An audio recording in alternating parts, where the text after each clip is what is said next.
Tampa Bay. We're with you for another week here on the Duncan Duo Real Estate Show, like we are every Sunday at 10 a.m. on WFLA News. And we are a few days away from probably one of the most polarizing and important elections, that I've been a part of and been involved with. And that has had a massive impact on the real estate market. So I want to talk about that because I do think that that's obviously the topic of the moment right now. We've had Hurricane Helene, Hurricane Milton, both have hit our market, and we've had this election going on for a long time. And I'm going to talk a lot about the hurricanes and some responses to that, some things you can do to, recover, some things you can do if you are a home buyer or seller in today's market because of the storms. But first, I want to talk about the election because I think it's important for everyone to understand we are a few days out from it, and it has definitely been a negative contributing factor to the real estate market in Tampa Bay. So we saw in September the lowest number of home sales in Tampa Bay since the Great Recession. And we'd already been feeling pressure prior to the storms of a lot of people doing what I call, fence sitting.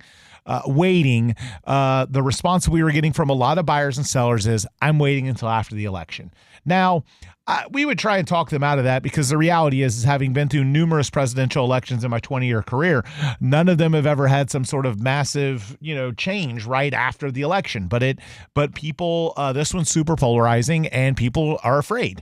So they're afraid to act. They're afraid to leave their home. They're afraid to put their home on the market. They're afraid to go buy something. It's just fear. And truthfully, unfortunately, more people are motivated by fear than they are by excitement. So we just came to the realization that no matter how much logic we tried to share with people about why they shouldn't wait and that the election really isn't going to have much of a short-term impact on the real estate market, it didn't matter. People were going to do it anyway. So if you've been out there waiting, sitting on the fence, the end is almost near.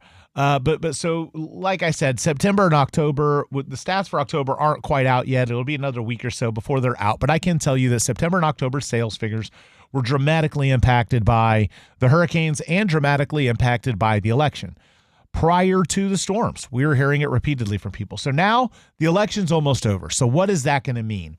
Well, certainly the storms have inserted an extra amount of fear for people, fear of the same thing happening again, fear of the financial consequences, fear of buying in the wrong neighborhood, fear of, not getting the right insurance. So this fear that these events have inserted into the marketplace kind of contradict what we've had for such a long period of time here in Tampa Bay, which is excitement, energy, a lot of positivity, a lot of great economic news, a lot of people moving here. And now we have the opposite of that happening. So it's certainly going to keep impacting. But now that the election is almost over, what does that mean for you as a buyer or seller? Well, first and foremost, I think it means that you're not alone. If you're thinking that, I promise you a lot of your friends and family members are also in that same boat and have kind of been sitting on the fence. So my expectation is now that the election is over, the storms start to get cleaned up.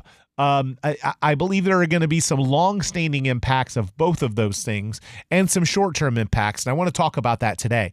The short-term impact of the election on impact on the real estate market is I think it's going to cause some buyers and sellers to jump back into the market. Now that the election's over, that uncertainty is out of the way. Their candidate won or their candidate didn't win. Now they have something they can work with. Now they have a known instead of an unknown, and they can, make their plans and make their choices based on that. So it eliminates a variable that's been causing people to sit on the fence. So I certainly do think post-election, we are going to see more buyers and more sellers transact. More buyers and more sellers raise their hand and get off the fence and say, hey, I'm going to buy or sell. Now, whether that activity and those transactions end up actually happening this year or pushing into next year is kind of irrelevant. It's just the activity is going to start to come back again because people are going to jump off the fence. So I believe that post-election, we will see an increase in, buyer demand as well as an increase in homes coming on the market. That wouldn't have come on until the election was over. So overall, that's a really positive thing for our real estate market. More listings, more options, because, we could use a little bit more in some segments of our market. And then, of course, buyers starting to come back to the market post-hurricane and, post-election. As more time passes, the damages of the hurricane start to kind of subside. What do I mean by that? First and foremost, the war zone areas that basically a lot of our neighborhoods look like right now, with debris and gutted houses, and that gets more of that gets cleaned up. We start to get back to normal, which means people that don't live here can come here and start to look and say, oh, it looks nice again, and I can think about buying. So I think buyer demand comes back, and I also think it's going to cause some intermarket transactional, impact that wouldn't have happened otherwise. Here's what I mean by that. There are people who have money, who maybe don't have a mortgage, or who are just wealthy, or in a good enough position to where they can wait for their insurance payout on the home that that was flooded, and they're going to go and buy something else. And we're certainly going to see some of the people say, I'm leaving and I'm not going to go buy something else. I'm going to go buy somewhere else. And then those are going to be listings. So I believe that as, each week passes, and each week passes with normalizing, kind of the environment in our neighborhoods, like, stuff gets cleaned up, it gets better and better. And each week passes, it gets better and better for transactions, because sellers will sell and move. Sellers will sell and stay local. And people will start to transact again, because all of the barriers in the way of those transactions start to get lifted. First, hurricane season's almost over. We only have another month of it. Certainly we could have some more storms, but once that's out of the way, I think we have a strong close to this year. Things start to get back to on a positive pace, and I do still believe that 2025 will be a better real estate year than 2024. It just may show up a little later in the year than I was hoping for. So the other thing that I want to talk to you about with what the storm is going to do and what the elections have caused. First and foremost, this kind of pent-up demand that's being held back by the elections and by the storms, when it starts to hit, I think there's certainly a chance that the value drops that we are likely to see for the next, for September, October, and the next few months, some drops in neighborhoods, some depreciation, and some distressed property activity. As that happens, then early in the year, we start to pick up demand and supply, and transactions start to happen again, and there's an energy in the market, and interest rates continue to drop. I do think we're going to see a drop in home values, but I think it's going to rebound a little quicker than some other people are saying, because of those kind of convergent forces happening at once. Now, what is this storm going to do for buyers psychologically? There is no question that it's going to cause some buyers to say, oh, I don't want to move there, because I don't want to have to deal with that. Or I want to leave there because I don't want to ever have to go through that again. There's no question that it's going to cause that, for sure. However, there are also a segment of the population, and I talked to a few friends from Canada this week and a couple friends from New York, that had been waiting and saying, I'm not going because I don't want to deal with that, or I'll get there and then it'll happen. And now that it's happened in Tampa Bay, there are people saying, oh, well, the next generational storm probably isn't due for a while. And now it's actually prompting them to think, now that it's out of the way, now I can take my trip there, maybe get a better deal. So there's two trains of thought here. There's the side of people that say they don't want to deal with it again and they want to move, and it validated their fears about moving here.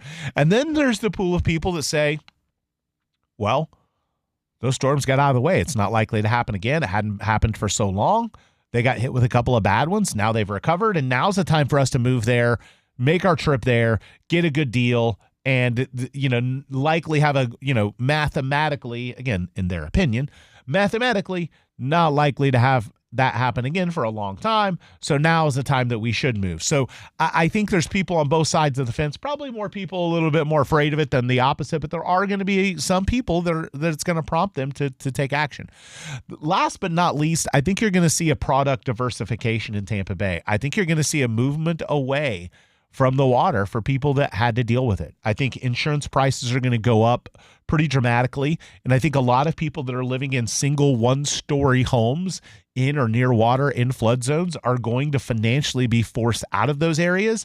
And probably, if they stay in Tampa Bay, moving to the suburbs, moving to, new construction areas out in East Hillsborough and Pasco County and North Pinellas, I think you're going to see a movement away from the coast for those people that were impacted. And then I think you're going to see some people that have wanted to move to the coast maybe find some better deals.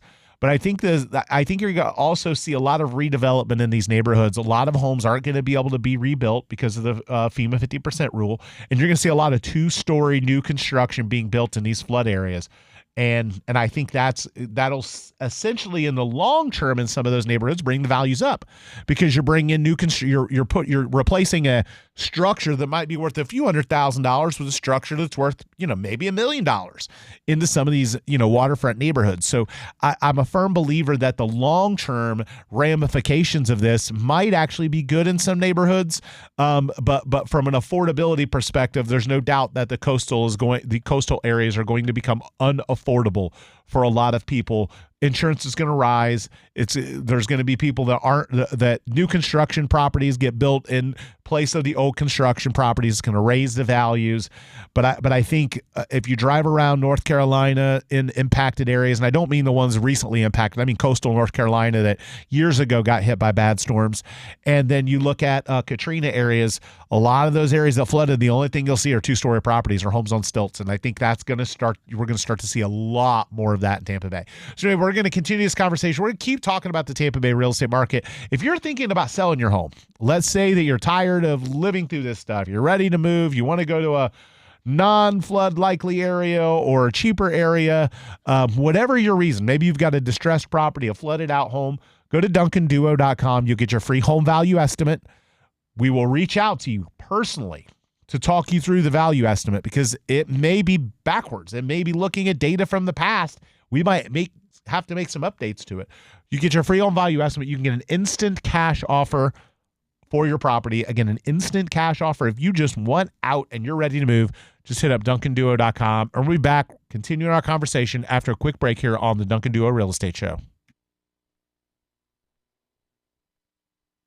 So we're back here on the Duncan Duo Show talking about the Tampa Bay real estate market. When we aren't on air, make sure to follow us on all of our socials at The Duncan Duo, Twitter, Instagram, YouTube, TikTok, and Facebook. Any social out there at The Duncan Duo, always putting out relevant real estate news and information. In the first segment today, I talked about the impact of the hurricane. I talked about the impact of the presidential election and what it's going to do to the real estate market. And there's no question, I think the short term, the next few months are going to be pretty rough for residential real estate. I do think we're going to see some recovery. I think as neighborhoods get more cleaned up, as the election gets a little bit more passed, as interest rates drop, and hopefully the economy makes some improvements, that I'm a firm believer that 2025 will be a better real estate year. My expectation pre-storms was that 2025 would be better and it would start pretty quickly. Post-hurricanes, I think that it may take getting into the spring market before we start to see that return to a stronger real estate market. So again, when we are on there at The Duncan Duo, if you're thinking about selling your property, let's say that you have a distressed property. Let's say that you have a home that got damaged and you need to do a short sale. Or let's say that you're just done. You're ready to move on. Or you want to get the most amount of money out of it that you can and you want to sell it traditionally. Just go to DuncanDuo.com. Fill out your address. It's a quick, easy to use form. You can do it right from your phone. Again, DuncanDuo.com. Click through, fill out your information. You'll get an automatic home valuation. You'll get the ability to get an instant cash offer, and we will reach out to you to talk to you about your specific needs. So I want to talk next for the next few minutes about, and again, this is just kind of the norm of the market right now. There's a lot of people out there that have flood damaged properties. There's a lot of people navigating through the insurance world.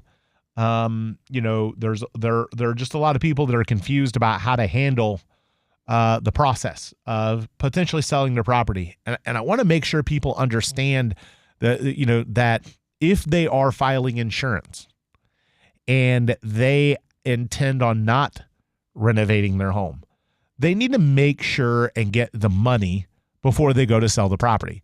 There could be horror stories out there where you sell the property before you get your insurance money, and you definitely don't want to do that.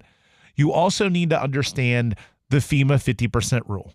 The FEMA 50% rule is going to prevent a lot of people who have flood damaged and storm damaged properties from renovating those properties and getting them back into condition. What it basically says is that you can't renovate, rebuild, or rehabilitate a home at a cost that exceeds 50% of the structure's value. Now, that is not the structure is not count the value of the land. So I'll just use an example. Let's say that you're on a canal out in Pinellas County, and you got an $800,000 property, and your land is probably worth, we'll just ballpark it here. Let's say your land's worth $450. Your house is worth $350. Okay. Your structure.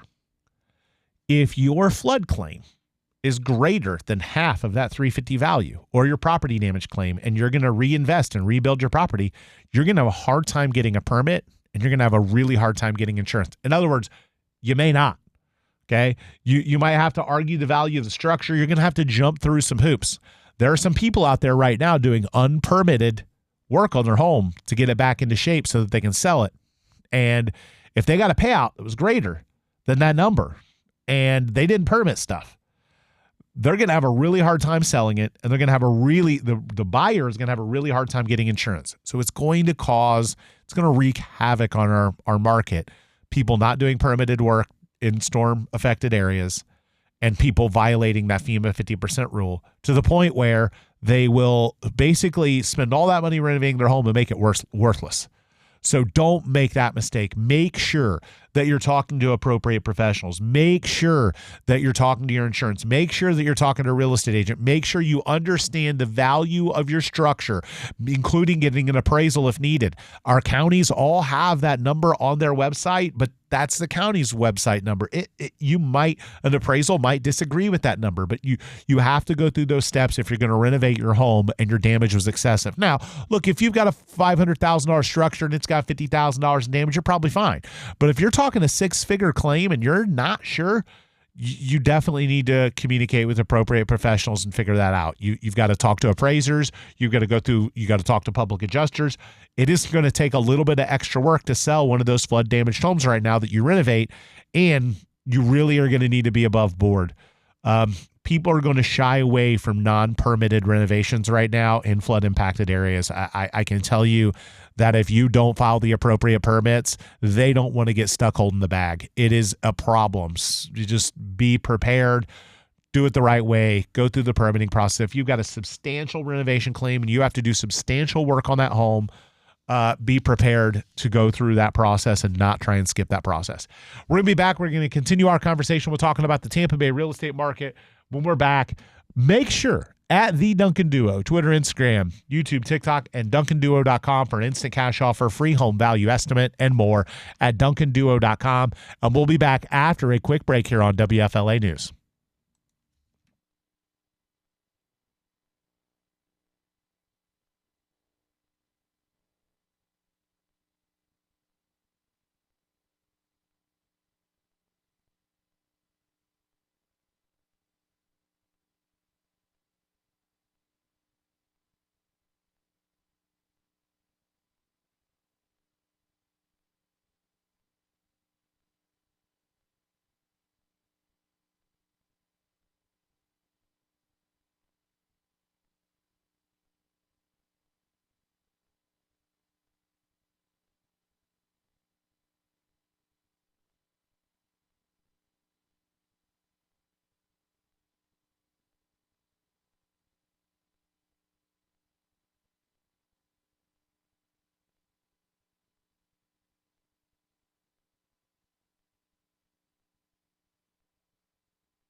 So we're back here on the Duncan Duo Show talking about the Tampa Bay real estate market.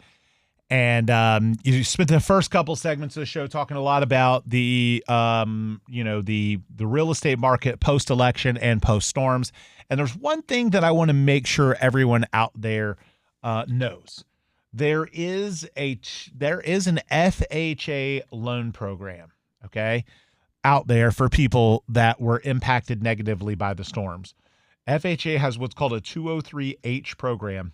If in a presidentially declared major disaster areas, which we were for both storms, provides mortgage insurance to protect lenders on the risk of default, but it no down payment is required. 100% FHA financing and up to a 6% limitation on seller concessions. So if you're someone who is renting a property and your property got damaged and it kind of puts you out of that property, or you own a home and your property got damaged, this loan product will allow you to go out and get 100% financing for a new property. It's an incredible an incredible program to help people that were impacted in the storms, and there are a lot of people taking advantage of it right now. There are limits on the amount to be insured and the amount of the mortgage. If you're someone who's looking at $1 million properties, this isn't going to be for you. But this is an opportunity for cash-strapped people who kind of became homeless from what happened. Make sure to talk to your mortgage professional about the 203H program, mortgage insurance for disaster victims, that is set up through HUD. Any mortgage lender should be able to help you with it. Our preferred lender in our office, AMSI, Melissa Rodriguez, talked about this week at our office, and you're more than welcome to reach out to us, and we can put you in touch with her so that you can get all the information that you need about financing either a property purchase at 100%. If your home that you own was impacted, you do not have to be a first-time home buyer for this program. You can continue owning your other home, or your first-time property purchase as a renter and the property you're renting was damaged. So it's called FHA 203H, and reach out to our office, 813-359-8990. Again, that's 813-359-8990, and we can put you in touch with Melissa Rodriguez from AMSI, which is our preferred lender on the Duncan Duo real estate team. I want to talk next. I mentioned this before about the election and how it is causing a lot of fence sitting, as were the storms. But I want to talk about the policies of the candidates in terms of giving you a forecast of what may potentially happen to the real estate market, depending on which person is elected. Now, I'm pretty confident I know, based on this station's demographics and studies, what most of my listeners want to vote for. And that candidate, Mr. Trump, is definitely more of a real estate guy. There's no question he's got a real estate background. We had a thriving real estate market from 16 to 20 during his last term, and his policies are meant to try and attack inflation, lower interest rates, and get our market back moving in a good direction. So I am much more confident about his economic decision-making and policies as it relates to our real estate market than I am in Kamala Harris. Kamala's plan, and probably her main focus on impacting the real estate market, is a $25,000 home buyer credit for first-time home buyers. What I would tell you is that many, many years ago, we had a $25,000 first-time home buyer credit. We've had these programs through the years when prices were a lot lower. The problem today is $25,000 is really it's like, hey, here, give me a 50-cent piece. When our prices have risen to the point that they are, the $25,000 doesn't really do much compared to how it used to, and when interest rates are so high. So the reality is that $25,000 is simply a Band-Aid. It's probably a way to buy votes. It's not really going to have a huge positive impact on the real estate market because it's just not relevant enough anymore. When our prices were half of what they were today, you saw some of these same type of first-time buyer credits, and they were much more impactful then than they would be now. But because inflation has driven prices and interest rates up so much, an economic policy that's just going to throw free money in terms of a first-time homebuyer credit isn't really going to have enough of an impact to positively impact the entirety of the real estate market. It's really only rewarding one segment of the marketplace. It's not rewarding anyone else at all. So and truthfully, the reward to that segment of the marketplace is so negligible in terms of its impact because interest rates are so much higher than they used to be when they would give these credits away when homes were $200,000. And similarly, prices have more than 2.5x'd since they gave out some of this money before. So since they did some of these same types of things. So my opinion is that logic is flawed. It doesn't work. It's just free money. It buys votes. It's not going to have a huge positive impact on our real estate market like an overall economic policy that's focused on reducing inflation, reducing interest rates, and getting consumers back, in the job market, and, reducing illegal immigration, which is putting a strain on our resources. So my opinion is, in terms of the betterment for the real estate market, I think it's pretty clear who my candidate pick is. So that's kind of my analysis on what I think. They've both come out with policies as it relates to real estate, and that is kind of my analysis of what I think each candidate would bring to the table, depending on which one is elected. So I want to talk about people that are renting their homes and had a storm impact. There's a lot of confusion out there about landlord duties and tenant rights after hurricanes. Florida law requires safe, habitable rentals. After hurricane damage, tenants may qualify for reduced rent or lease termination if the unit becomes uninhabitable. So there's not a simple answer for this because every lease is a little bit different. But Florida law requires landlords comply with certain minimum requirements. And if their lease doesn't address these, the law trumps the lease, as well as building, health codes, housing codes, requirements. But the Landlord-Tenant Act requires a landlord to comply with all applicable housing and health codes, which can vary by county. However, the state preempted many of the requirements, and at a minimum, if no applicable city or county code exists, a Florida landlord must maintain the property in good repair, capable of resisting normal forces and loads. All of these things have to happen. So if you're, renting a property and your landlord's trying to not give you a break, you get out your lease and read it. You may not have read it when you signed it, but there's likely language in it, and then there's language in the Florida codes, and if necessary, consult with a real estate attorney. We've had calls this week from people who said, like my landlord doesn't want to reduce my rent even though I was out of the house for a week and the drywall's been removed and I don't have power in part of the house and I'm going to have people living in my house.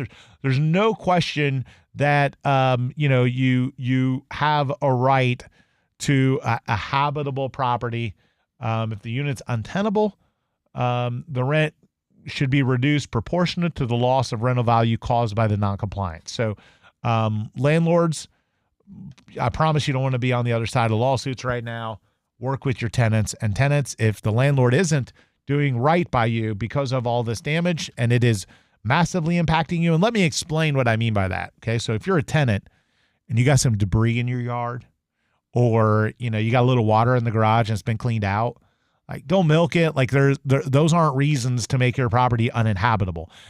Now, if the property had several feet of water, it still smells, it's getting mold, you're without power, all these things, of course, those are conversations you need. But the Associate General Counsel for Florida Realtors came out with this article, talked about it, and I think there's just a lot of non-compliance out there from both landlords as well as a lot of misunderstandings from tenants. But there's no question that there are a lot of people out there confusing that. Another thing I want to make people aware of, if your property was catastrophically damaged, making it uninhabitable for a long period of time, and I want to say that I could be wrong, it may vary by county to county, but I think it's a month. If that happened, okay, all of the local counties have an opportunity for you to apply for this catastrophic program that will eliminate your property taxes or reduce them. Now, every county is a little bit different. I did have properties that were catastrophically damaged. I am going through the process of seeking my property taxes to not have to be paid because I have properties that are going to be uninhabitable for more than 30 days. So if you own the property and you can't inhabit it, if it's a rental as far as I read, there was nothing in it that said it had to be a primary residence, but it was a catastrophic damage situation that you can seek catastrophic, reduction or elimination of your property taxes because of a natural disaster. So make sure that you pay attention to that. All the county property appraisers have the information on their websites. My specific one happens to be one of my specific ones I'm working on now happens to be in Pasco County. So I am aware of the process and an application in Pasco County. I am, however, not aware of it. Of the process in some of the other counties, but I've been told by several real estate broker friends that multiple counties, all of our counties have it, and there's a process that you have to go through, and then they approve you or deny you based on their own research. So make sure you have your documented information, you have your photos, you have your documentation, you have your proof that the property was uninhabitable. Mine is pretty clear. It had a tree fall through it, and the tree is still being removed. Like, it's still being renovated. It's been more than a month already since the damage occurred to the property. So if you have that happen, there is some financial resources available in terms of reducing or eliminating your property taxes in each of our specific counties. So hopefully this information is helpful. Again, every week we're here talking to you about the Tampa Bay real estate market. I want to keep giving you these updates. We know that both the election and the storms have thrown complete curveballs into our real estate market and caused, kind of relatively stable market to be dramatically changed, and it's going to have some impact for a while. So I'm going to keep giving you the updates and the benefits to help you stay ahead of what's going on and know what the resources and availability of options, financial options, selling, buying, all those things for you, and so much more. When we aren't on air, follow us at The Duncan Duo on all of our social channels. And if you're thinking about selling, if you're just done living in Florida, you're ready to move, you're tired of the storms, or you're just ready for a downsize, or maybe you want to move locally. Maybe you want to move from a coastal area out to the suburbs. DuncanDuo.com. Get your free home value estimate. Get an instant cash offer. If you want to avoid the hassle of selling your home traditionally, just go to DuncanDuo.com. I'm going to be back wrapping up our last segment after a quick break here on WFLA News.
So we're back here on the Duncan Duo Show talking about the Tampa Bay real estate market.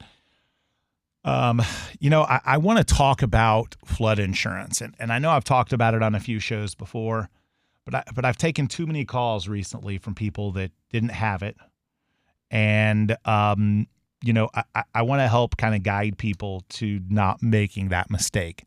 So if you own your property cash, and you don't have a mortgage, you're not required to have flood insurance. However, there are plenty of people out there that had hundreds of thousands of dollars in equity wiped away because they didn't want to pay $500 a year or $1,000 a year, or even a few $1,000s a year. So I want to strongly encourage you, if you got hit by this storm or if you went unscathed, to reconsider your position on flood insurance. Now, I could go on and do a whole show about how backwards flood insurance is in Florida. It literally is the most archaic way of determining how much flood coverage someone should have. because it's based purely on elevation. It's archaic, okay? But that doesn't mean that you shouldn't get it. So the next thing that I want to say is that because of how archaic it is, it really doesn't do a good job of identifying who should or should not have flood insurance, okay? This is one of those moments when maybe you don't trust the government, okay? If you're told, oh, you don't have to have flood insurance in this area, or you're in a non-flood zone, okay? We're a peninsula. The whole thing's a flood zone, okay? If that basically, they should stop calling it required or non-required. They should just simply call it like preferred or non-preferred, or make the language something different, dummy it down for people, because the reality is everybody should have flood insurance. It's just a matter how expensive it's going to be for you.